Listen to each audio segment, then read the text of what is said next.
myself again. I'm Erin Tobin. I'm the Regional Director of Technical and Grant Programs for Eastern New York. And that goes from the Canadian border all the way down through New York City and Long Island. And I work for the Preservation League of New York State, which is New York State's only statewide preservation not-for-profit organization. One of our programs, among many, is the Preserve New York Grant Program. And that's a partnership between the Preservation League and the New York State Council on the Arts. That partnership has been around since 1993. And with this grant and with all of our Preserve New York grants, we owe tremendous thanks to the New York State Council on the Arts for funding the program and making this money available to organizations like Friends and Residents of Greater Gowanus. Since 1993, we've given over $1.6 million in direct support to over 265 projects throughout New York State. And that $1.6 million has leveraged over $20.3 million in additional project support.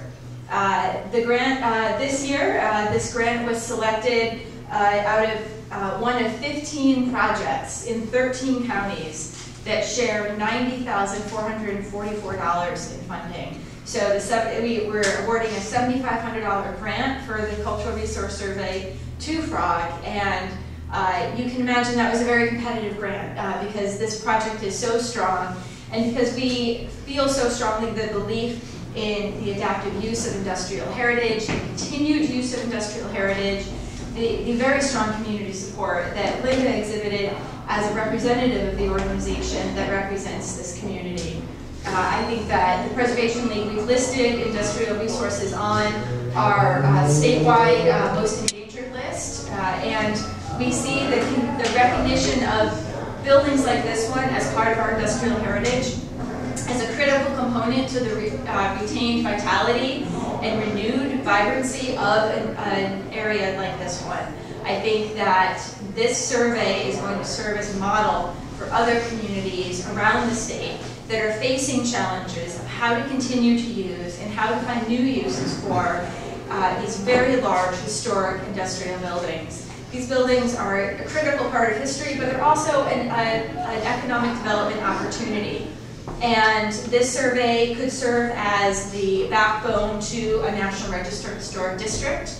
And with that National Register Historic District designation comes opportunities for increased financial support. That includes the rehabilitation tax credits. I see there's a flyer on the table over there for the federal rehabilitation tax credit. I don't know if this building is listed on the National Register of Historic Places. If it were, certainly the owner of this building could have taken advantage of this 20% rehabilitation tax credit.